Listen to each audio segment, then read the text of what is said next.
우리 출애굽기 2장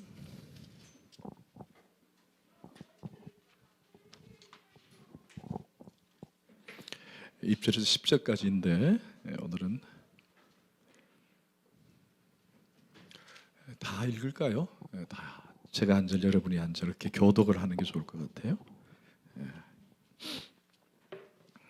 제가 먼저 1절 읽겠습니다. 레위 가족 중 한 사람이 가서 레위 여자에게 장가들어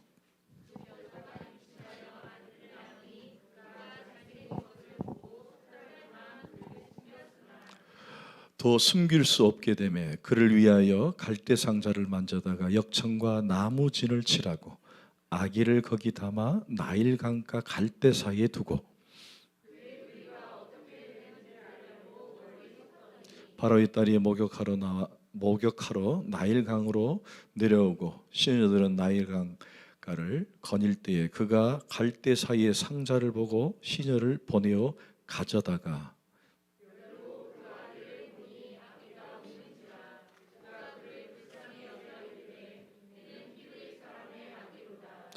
그의 누이가 바로의 딸에게 이르되 내가 가서 당신을 위하여 히브리 여인 중에서 유모를 불러다가 이 아이에게 젖을 먹이게 하리이까.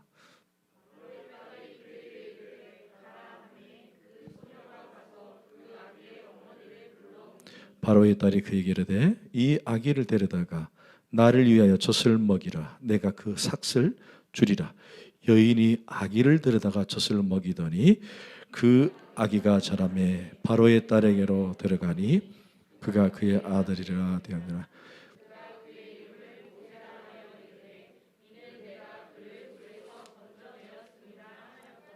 아멘. 자리에 앉겠습니다. 오늘 우리 귀한 세 분이 저희 주닮은 교회 방문해 주셨습니다. 너무 귀하고 너무 감사하고 제가 이름을 호명할 때에 우리 주닮은의 뜨거운 박수로 축복하겠습니다. 오늘 방문해 주신 최양자님, 네, 한번 일어나실까요? 환영합니다. 우리 김덕우 형제, 덕우 형제, 김혜인 자매, 다시 한번 우리 세 분을 위해서 환영의 박수로 축복하겠습니다. 기도하시겠습니다. 하나님, 귀한 형제 자매를 또 방문케 해주시고 이것이 우연이 아니라 하나님의 섭리와 경륜 속에 있음을 고백합니다. 조금 낯설고 힘들 수도 있지만 함께 예배하는 이 자리가 복된 자리고 주님이 원하는 자리가 되게 하시고 이들의 마음을 열어서 정말 건강하고 행복한 교회를 찾기에 부족함이 없도록 지혜와 영을 더하여 주옵소서. 하나님, 이들의 앞날과 이들의 가정과 직장 위에 하나님의 큰 은혜를 부어 주옵소서. 이제 말씀을 듣겠습니다. 말씀 가운데 찾아오셔서 우리를 위로하시고 우리에게 큰 은혜를 부어 주옵소서. 감사하고 예수 그리스도 이름으로 간절히 기도하옵나이다. 아멘. 여러분 드라마 좋아하시죠? 어떤 분은 하루의 피로를 이 드라마로 푸는 분들이 계십니다. 요즘 어떤 드라마가 재미있을까요? 저는 거의 코믹한 드라마를 상당히 좋아합니다. 목사님이 별도로 요즘 잘 보는 드라마가 있는데 그건 이제 저한테 나중에 예배 끝나고 질문하시면 가르쳐 드리겠습니다. 질문하면 여러분 드라마를 보실 때에 전개가 느리면 어때요? 이 드라마의 흐름이 좀 느리면 채널 돌리죠. 옛날 어르신들은 또 기대하고 또 기대하면서 100회 이상 가는 것도 막 보려고 애를 쓰는데 요즘 젊은 사람들은 이미 드라마가 전개가 되면 어때요? 예측을 다 합니다. 좀 대단하죠. 작가들이 할 노릇이 못 된다 그래가지고 요즘은 그냥 얼마나 전개가 빠른지. 그래서 드라마가 요즘은 전개가 상당히 빠릅니다. 그게 특징이에요. 만약에 느리면은 채널 돌립니다. 안 본다는 거죠. 제가 왜 얘기를 하냐면은 오늘 우리가 볼 본문의 내용이 전혀 느리지가 않습니다. 상당히 빨리 진행이 돼요. 태어났다. 그 다음에 나일강에 버려졌고 다시 공주에 의해서 이제 살려지게 되고 그 2장 후반부에 가면은 언제 모르게 이 모세가 장성하여서 살인을 저지르고 도망간다. 이게 끝이에요. 얼마나 빠릅니까? 그래서 오늘 본문이 상당히 빠르기 때문에 이 빠른 스토리를 어떻게 우리가 이해하고 또 도전을 받는지가 매우 중요합니다. 이 빠르다는 말은 놓칠 수 있다는 얘기예요. 놓치지 않도록 오늘 본문의 내용을 잘 살펴보면서 함께 도전받고 그 빠른 전개 속에서 하나님이 우리에게 저와 여러분에게 어떤 도전의 시간을, 도전의 메시지를 주는지를 같이 경험해보는 그런 복된 시간이 되기를 부탁합니다. 자, 여러분 다시 한번 1절을 한번 보실까요? 1절 시작. 레위 가족 중 한 사람이 가서 레위 여자에게 장가들었다. 여러분 아주 내용이 좀 애매하고 좀 헷갈리는 그런 부분이에요. 출애굽기의 사실 주인공은 물론 우리가 하나님이지만 거기 기록에 한 인물이 등장을 하는데 그 인물의 등장에 대한 소개 전에 어떻게 진행을 했죠?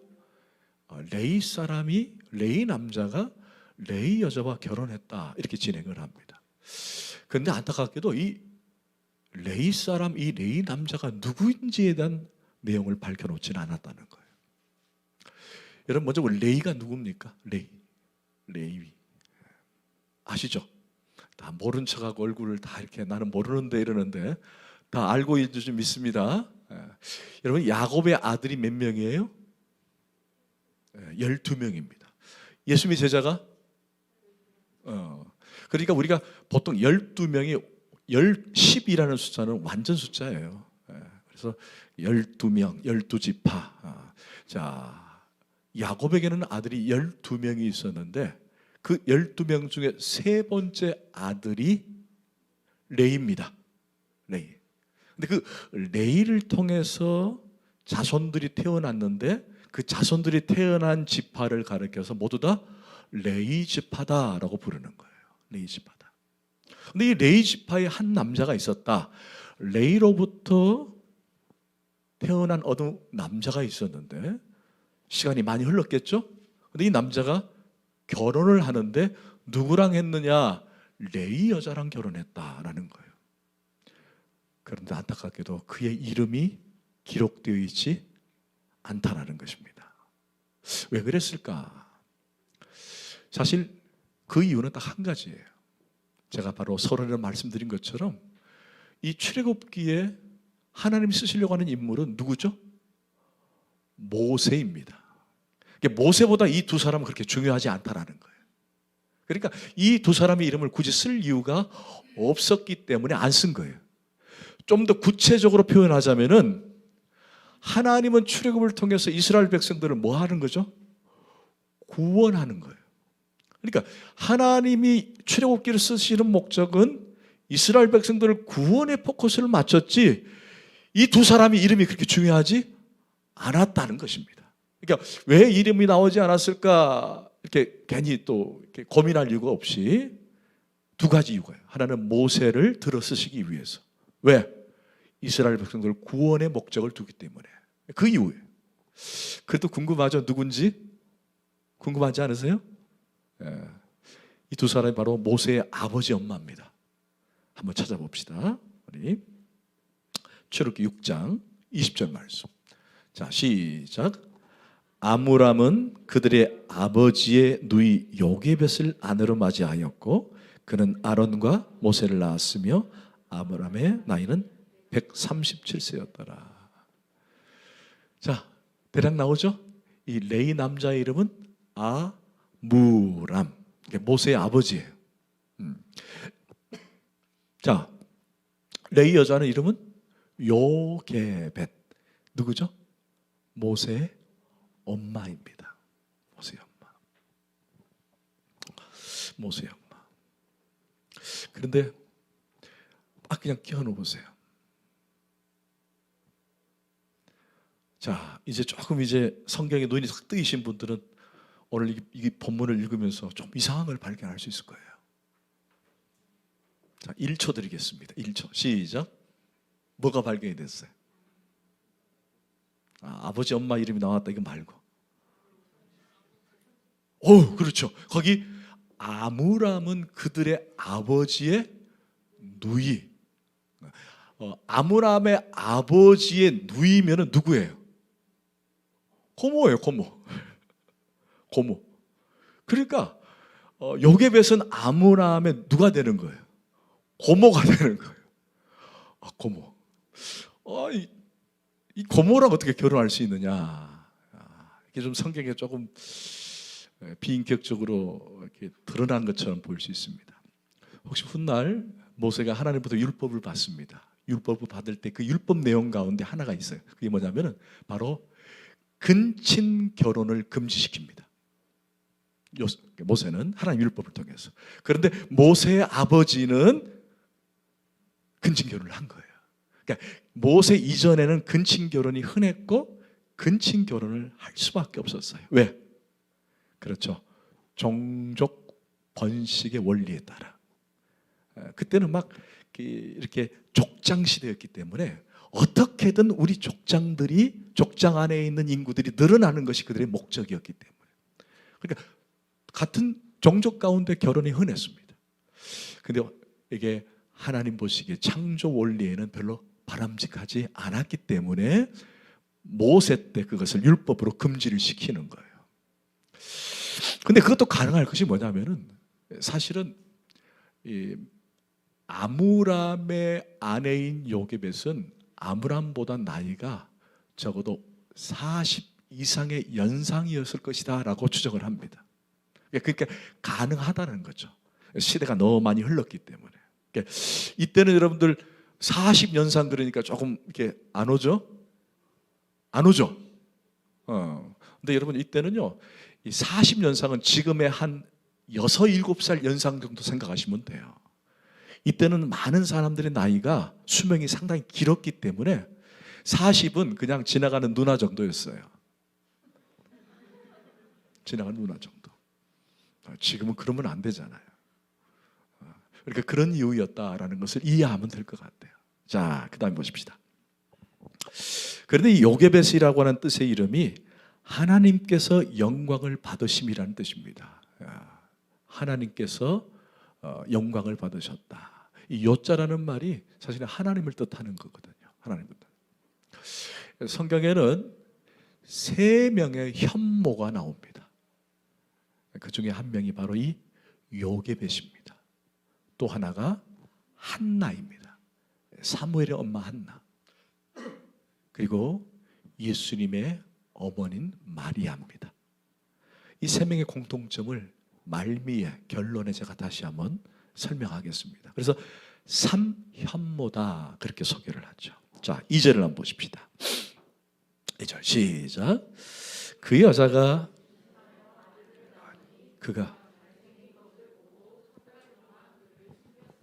자, 참 또 잘생긴 게 또 나왔어요. 잘생긴 사람은 이렇게 대우를 받습니다. 잘생긴 사람은. 우리 교회는 누가 잘생겼죠? 대우를 많이 받습니다. 대우를 많이 받아요. 잘생긴 얘기하니까 더 죄송해지네요. 그러면 하나님은 잘생긴 사람과 못생긴 사람을 차별하느냐? 그건 아닙니다. 무슨 얘기냐? 여기 잘생겼다라는 말은 여러분들이 생각한 그 개념의 외모 지상주의는 아니라는 얘기예요. 그럼 뭐냐? 무슨 얘기냐? 여러분 옆 사람 한번 보세요. 잘생겼어요?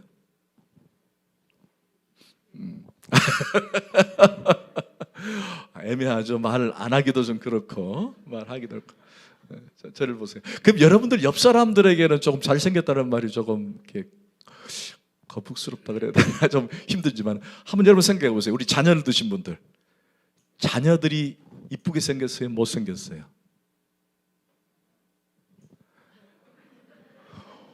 우리 김도수 집사님 지난번에 지금 우연히 제가 그 인터뷰 했는데 우리 태원이가 그렇게 잘생겼대요.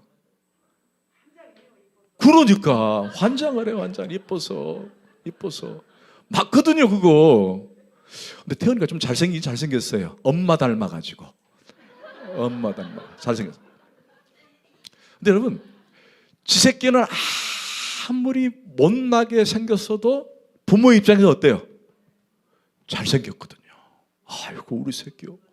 그럼요. 얼마나 이쁜지 몰라요. 그런 개념이에요. 이 잘생겼다는 말은 외모가 특출하고, 여러분 솔직히 지금 몇 개월 됐다 그랬어요? 얼마 안 됐잖아요. 예, 얼마 됐어요 지금? 석 달 됐어요. 우리 유민이가 지금 석 달이 조금 지났는데, 저 얼굴 보고 이쁘다고 평가할 수 있죠. 목사님 외손녀인데 얼마나 이뻐요. 우리 저 김찬유 집사는 얼마나 이쁜지, 피곤한데도 저녁에 육아한다고 얼마나 고생하는지. 정말 이쁘잖아요. 여러분 사실 갓 태어나면 뭐라고 얘기해요? 태어난 아이를. 혹시 영화 E.T.를 아세요? E.T. 이렇게 아이가 이렇게 외계인 비슷하게 생겨. 우리 보통 태어나면 아이들을 뭐라고 평가하면 E.T. 같다 그래요. 주름 막 짚혀져 있고 코 이상하게 생겼고 그렇거든요. 3개월 정도 아이가 잘생길 일은 없죠. 이게 무슨 말이에요? 부모 입장에서는 자녀가 외모이기보다는 매우 잘생기게 느껴진다는 거예요. 근데 여기 참 잘생겼다는 단어가, 따라합시다. 토부. 히브리 말에서 죄송합니다. 토부. 이게 어디 나오냐면요, 여러분 창세기에 나와요. 창세기 1장에 보면은 하나님이 모든 만물을 창조하시고 난 다음에 보시기에 좋았더라. 이 좋았다라는 단어예요. 좋았더라. 토부라는 단어입니다. 토부. 그러니까 하나님이 심히 보시기에 좋았다, 잘생겼다라는 말은 외모가 잘생겼다는 것이 아니라 하나님 보시기에 너무 좋았다라는 개념이에요. 너무 좋았다. 이게 토부라는 단어예요. 토부라는 단어. 여러분 사랑은 객관적이에요, 주관적이에요? 주관적이잖아요. 여러분 사랑하면요 옆에 사람이 안 보여요. 한 사람에만 집중하는 거예요. 그 사람이 아무리 못나고 아무리 별볼일 없다고 생각할지라도 내가 저 사람을 사랑하면은 이뻐 보이고 귀하게 보이는 거예요. 아멘? 하나님이 우리를 보실 때 그렇게 보시는 거예요. 하나님이 저와 여러분을 볼 때 너무 사랑하니까 여러분을 보는 그 순간 얼마나 이쁘고 귀하고 좋은지 몰라요. 그래서 여러분을 볼 때 하나님이 보시기에 심히 좋았더라, 잘생겼더라, 토부, 이렇게 소개하는 거예요. 그래서 여러분들 괜히 나는 뭐 얼굴이 못났느니, 나는 악식이 없느니, 나는 돈이 없느니 열등감 느낄 필요가 없어요. 절대 느낄 이유가 없어요. 하나님 보시기에 여러분 한 사람 한 사람이 얼마나 이쁘고 사랑스러운지 몰라요. 성경은 계속 그걸 말씀하고 있는데, 아니야 나는 못났어, 나는 별 볼 일 없어 라고 하는 것은 오히려 그건 하나님을 불신하는 거예요.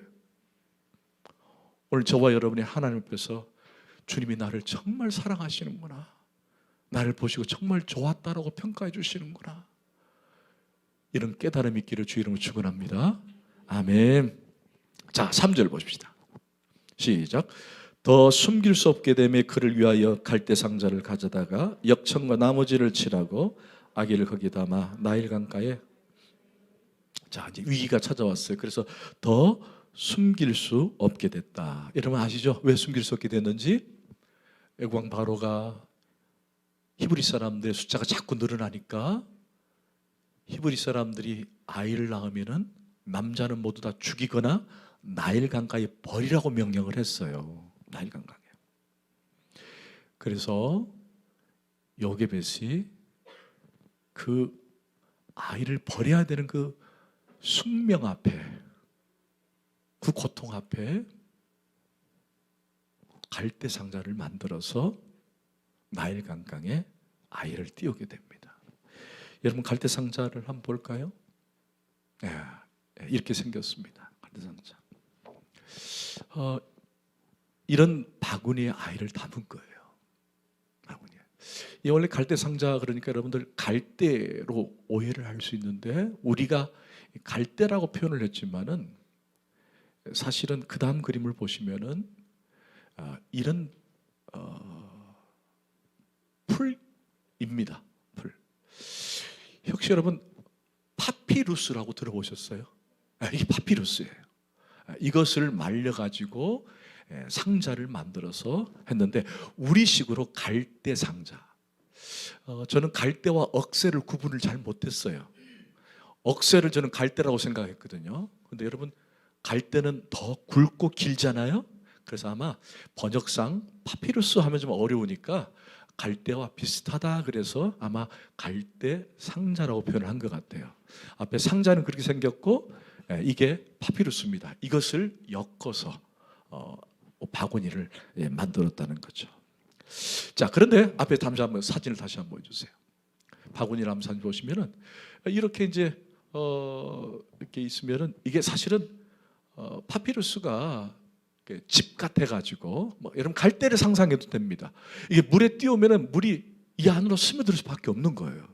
그럼 이 물이 스며드는 것을 방지하기 위해서 거기다가 역청이라는 것과 나무진을 바르는 거예요. 나무진을. 그럼 물을 띄우면은 물이 스며들지 않고 되는 거죠. 그런데 놀랍게도 이 상자가 히브리 말로 테바라 그래요. 테바.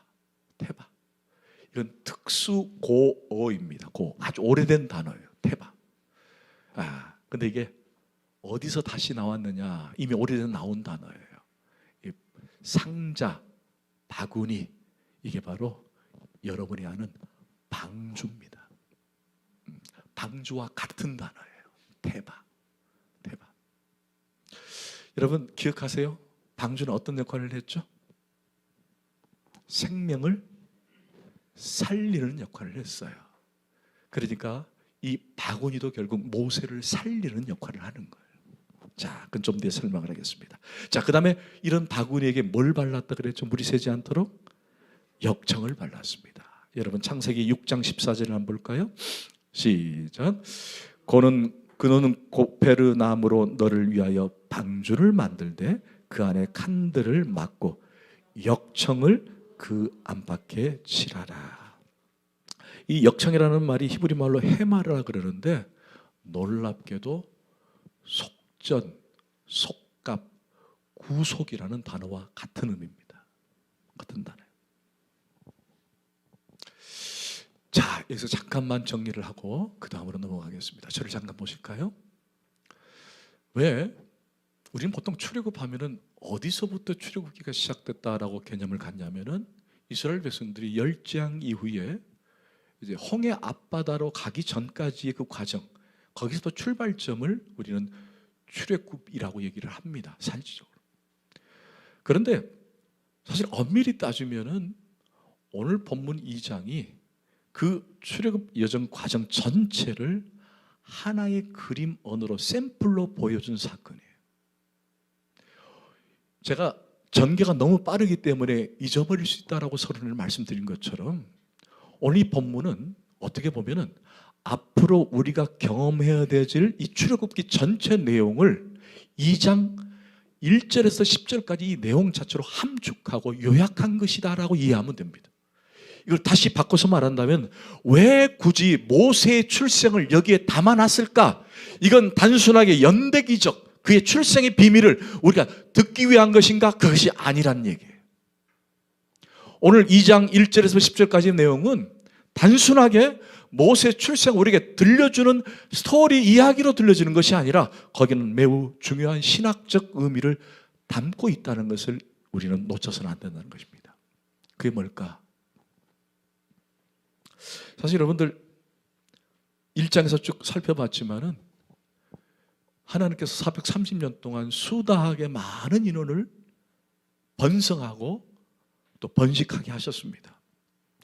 그러자 애굽 바로 왕이 정권이 바뀌면서 위기감을 느끼고 그리고 그들에게 험난한 노동을 시키죠.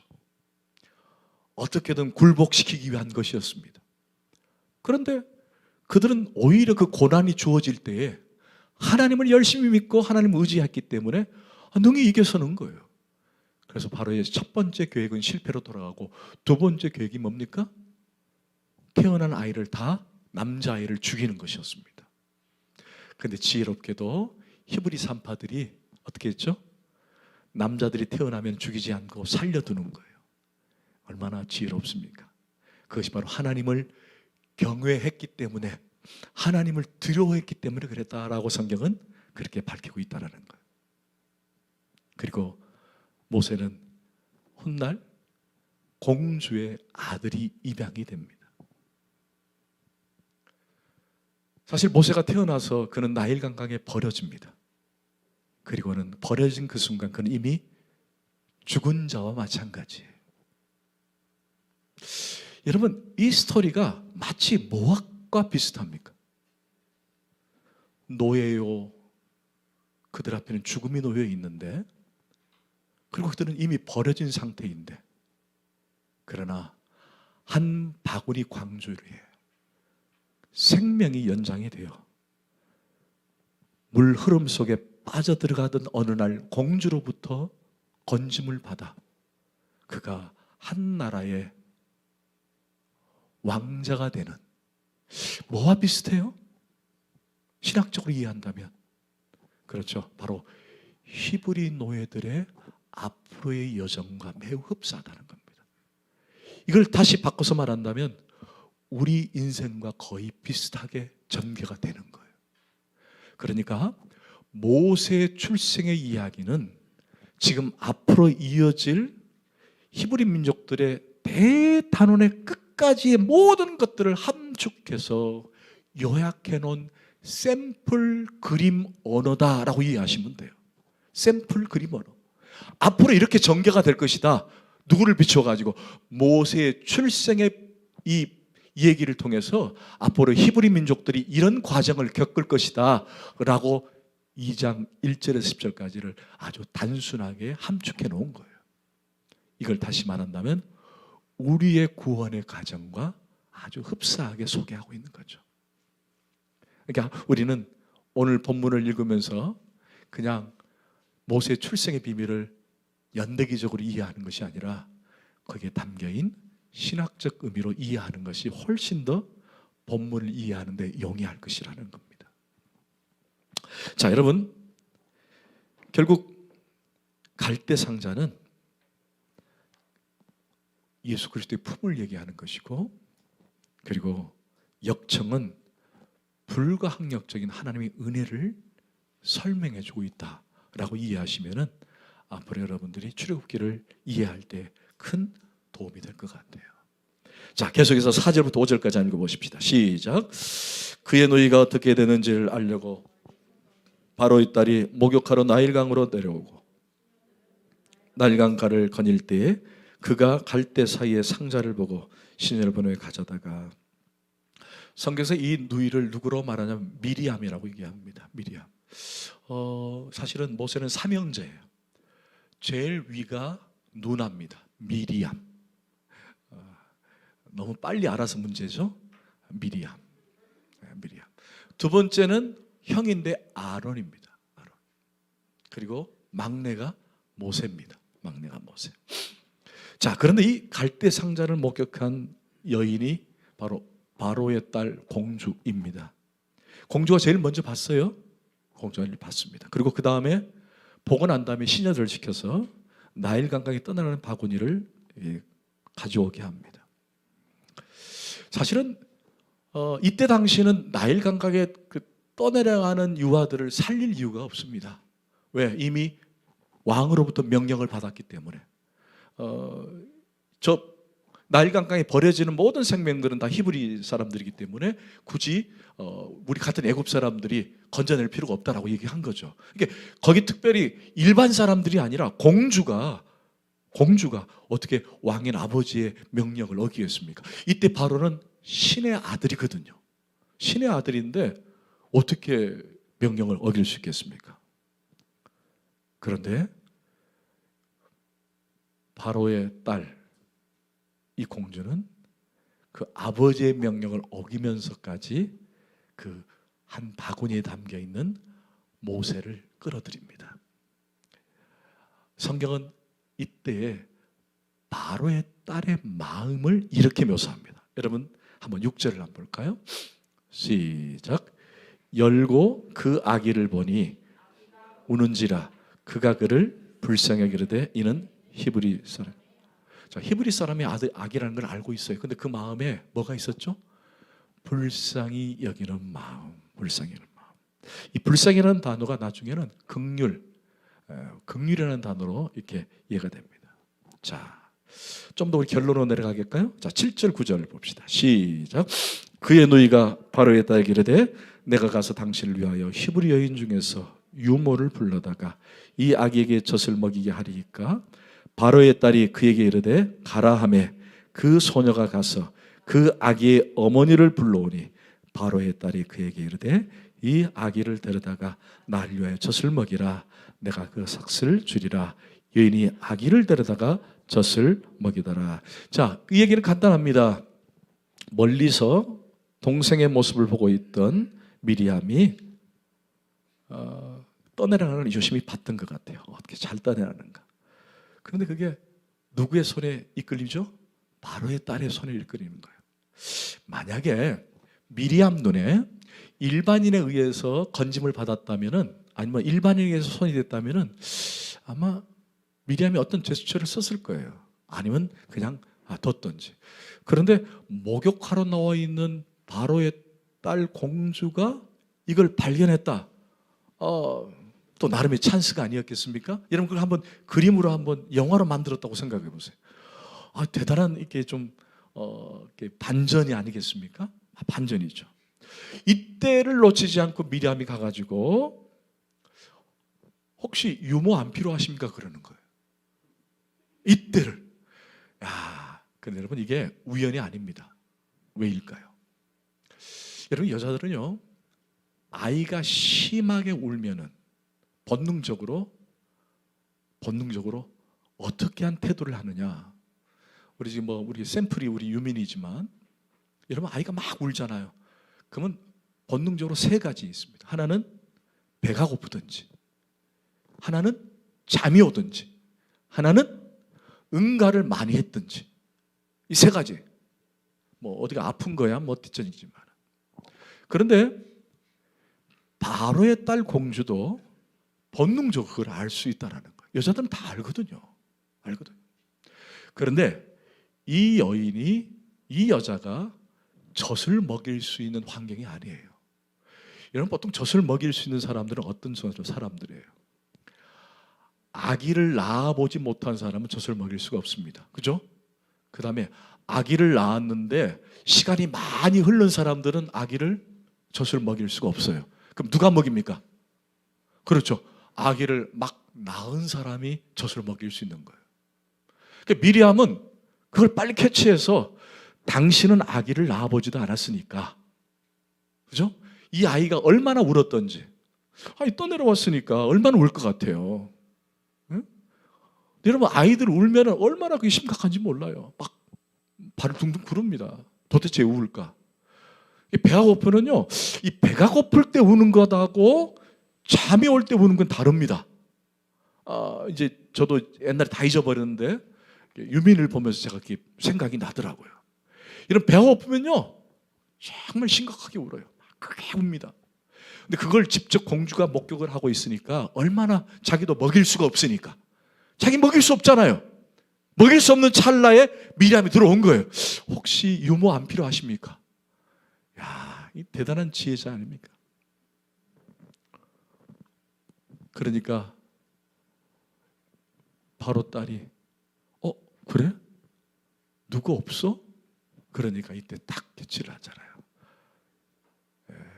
지금 유모 한 명이 있는데 제가 소개하고 싶습니다. 자, 불쌍히 여기는 마음이 있으니까 빨리 데리고 와라. 이 아이에게 젖을 물리라. 그렇게 되는 거예요. 여러분 9절을 한번 보십시다. 시작. 바로의 딸이 그에게 이르되 이 아기를 데려다가 나를 위하여 젖을 먹이라. 내가 그 삭슬 주리라. 아기를 데려다가 젖을 먹였다. 여러분, 성경에 유일하게 돈 받고 모유 먹인 엄마는 이 사람밖에 없습니다. 그죠? 세상에 누가 돈을 받고 자기 자식을 젖을 먹여요. 유일한 사람이에요. 참 하나님의 섭리가 얼마나 웃긴지 참 재밌지 않습니까? 재밌습니다. 결론을 내리겠습니다. 저는 오늘 본문을 보면서 참 이렇게 마음이 참 이렇게 조금 힘들었어요. 왜 그러냐면 이제 막 태어난 우리 손녀도 있고 또 서진이도 있고, 근데 이게 요게벳의 입장에서 한번 생각을 해봤거든요. 여러분 생각해 보세요. 요게벳이 비록 지금 모세를 젖을 먹이고 있지만 그 마음이 얼마나 불편했을까? 힘들었지 않을까요? 여러분, 엄밀하게 생각을 해봐. 지금 요게벳은 모세를 몇 번 버리나요? 버린다는 말이 좀 표현하지만 부모의 품에서 몇 번 떨어집니까? 2번 떨어집니다. 2번. 한 번은 국가 정책에 의해서 히브리 아이를 버리라고 하니까 버려야 되는 아픔이 있었어요. 그런데 불행 중 다행히 어떻게 자기 품에 다시 돌아왔어요? 그죠?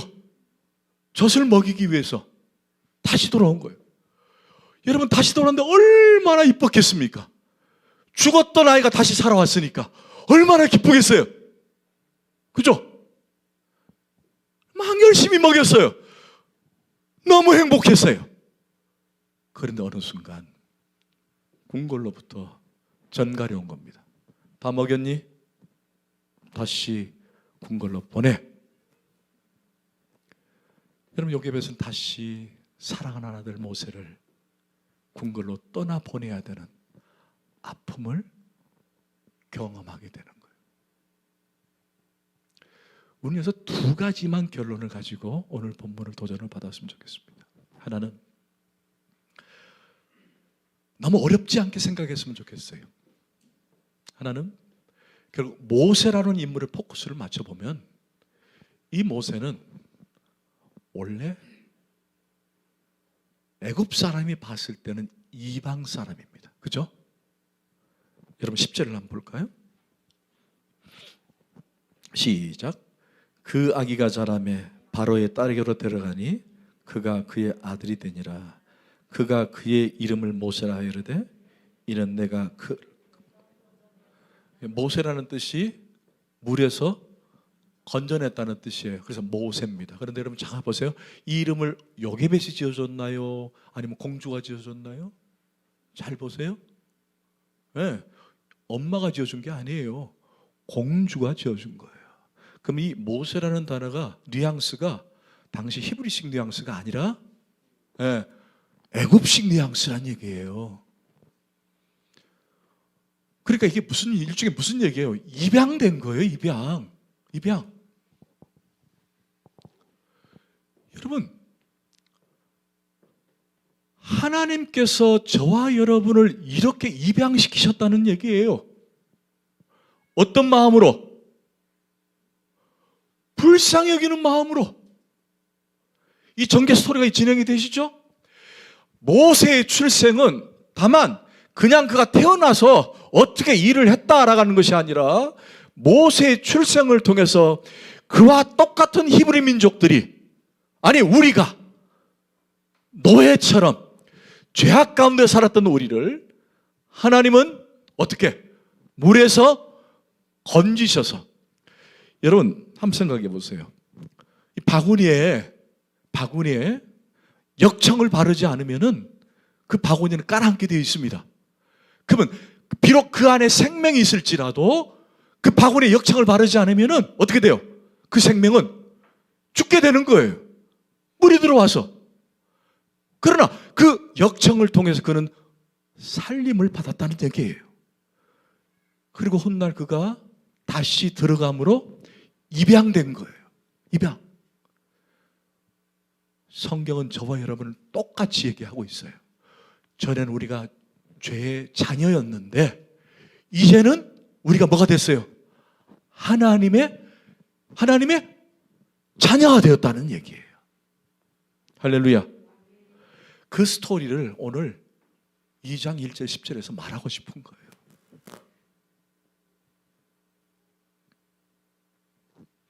그런데 또 한 가지 도전은 요게벳의 위치를 한번 살펴보는 거예요. 제가 여러분에게 성경의 3명의 현모를 말미에 소개하겠다 그랬잖아요. 첫 번째 분이 바로 예수 그리스도의 어머니 마리아입니다. 여러분 마리아를 보세요. 예수님께서 십자가에 죽으실 때에 갈보리에 골고다에 처참하게 피를 흘리며 엘리 엘리 라마 사박다니 아버지 어째 나를 버리십니까? 라고 외치며 숨이 하나하나 멈춰갈 때 그것을 유심히 보고 있었던 한 여인이 있었어요. 그 여인이 누구냐? 바로 어머니 마리아였습니다. 아들이 인류를 위해서 죽어가는 모습을 보고 있는 거예요. 얼마나 마음이 찢었을까? 또 한 여인은 한나입니다. 여러분 한나가 아이를 못 가졌어요. 그래서 하나님께 성전에 와서 주여 아이를 주옵소서, 아이를 주옵소서. 만약에 아이를 주시면 이 아들을 하나님께 바치겠습니다. 나실인으로 제가 드리겠습니다라고 해버린 거예요. 그런데 하나님이 아이를 줬네요. 그 태어난 아이가 사무엘입니다. 근데 이 사무엘을 정성껏 젖을 먹여서 무럭무럭 자랐습니다. 근데 마음껏에게 늘 염려가 있는 거예요. 왜? 자기가 하나님께 바치겠다고 했으니까 이 아이를 성전으로 넣어야 되는 거예요. 자신으로부터 분리가 되고 단절이 되는 거예요. 결국 어머니 한나는 사무엘을 하나님께 바칩니다. 오늘 또 한 여인이 있어요. 그 여인이 바로 요게벳이라는 여인입니다. 이 여인은 2번의 헤어짐이 있었습니다. 하나는 사랑하는 아들 모세를 갈대아 상자에 담아서 버려야 하는 그런 아픔이 있었어요. 또 하나는 어떻게 젖을 먹이게 됐지만 그 아픔과 애절함을 뒤로한 채 아들 모세를 보내야만 했다는 것입니다.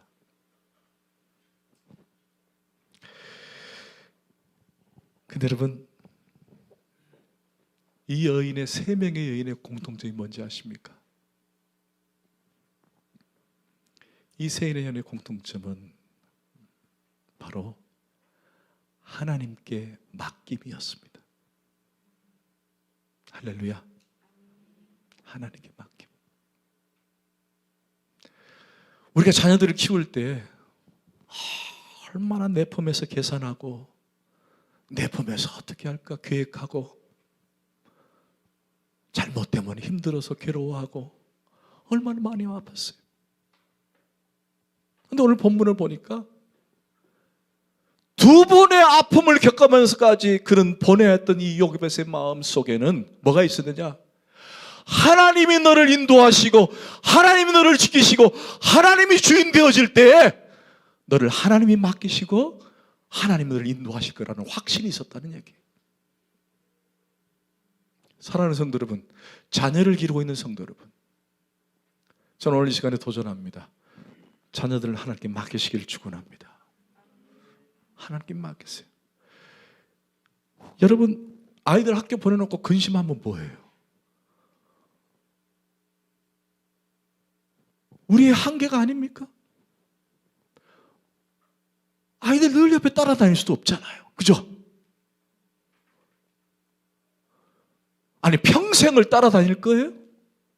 좀 커봐요. 이제 엄마 아빠 싫다고 이상한 것들이 나타나가지고 서로 막 사랑하니 좋아하니 이제 그때는 안 보여요. 엄마 아빠 절대 보이지 않습니다. 근데 끝까지 나만 바라봐달라고 해서고 너는 내밖에 없다, 나는 네밖에 없다. 여러분 착각이에요. 착각. 그거 저도 경험했거든요. 얼마나 제가 딸을 이뻐했는데 웬 도둑놈이 와가지고 도둑놈이 와갔는데 야,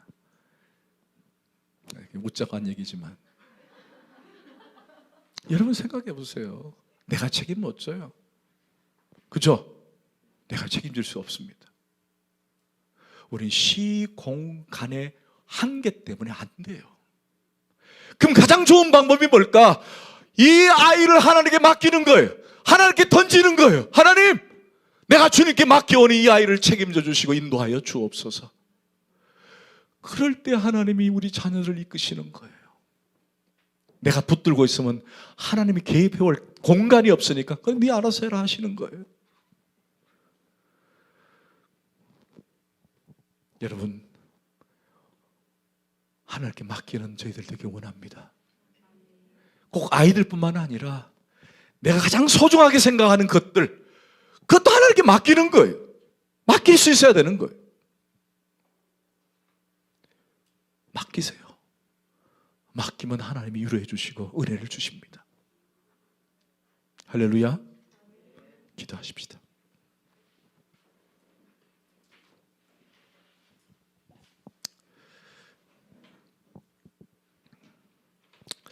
하나님, 오늘 모세의 출생을 통해 단순하게 출생에 대한 얘기를 한 것이 아니라 그 안에 구원의 과정을 보게 됩니다.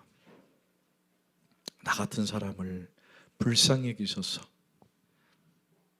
이방인 같은 나를 입양하셔서 자녀 삼으시고, 그래서 주님이 원하는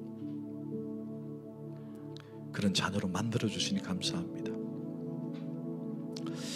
하나님, 바라기는 요기벳처럼 하나님께 맡기는 심령들이 되게 하여 주옵소서. 그렇게 하겠습니다. 도와주세요. 예수 그리스도의 이름으로 기도합니다. 아멘.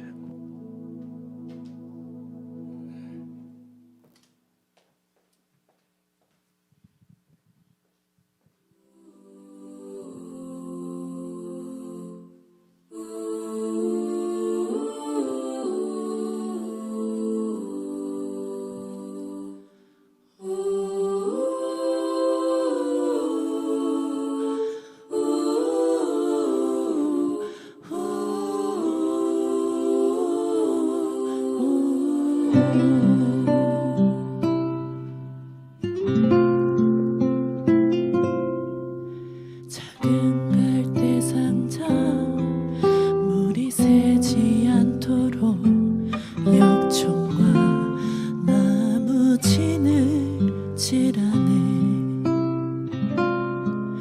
어떤 마음이었을까 그녀의 두 눈에 눈물이 흐르고 흘러 동그란 눈으로 엄마를 보고 있는 아이와 입을 맞추고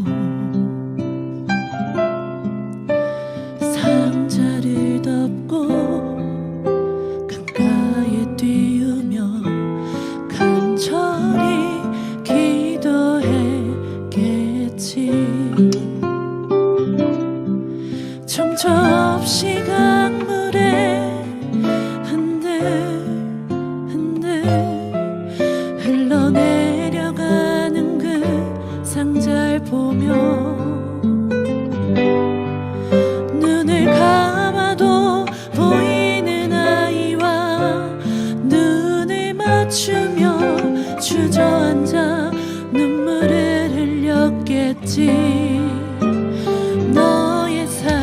너의 참 주인 너의 참 부모이신 하나님 그 손에 너의 삶을 맡긴다. 너의 삶의 참 주인 너를 이끄시는 주 하나님 그 손에 너의 삶을 드린다.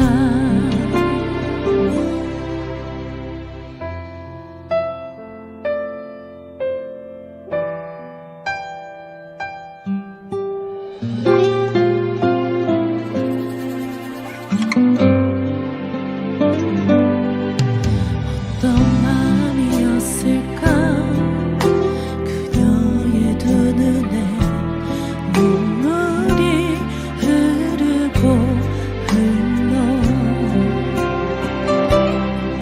정처없이가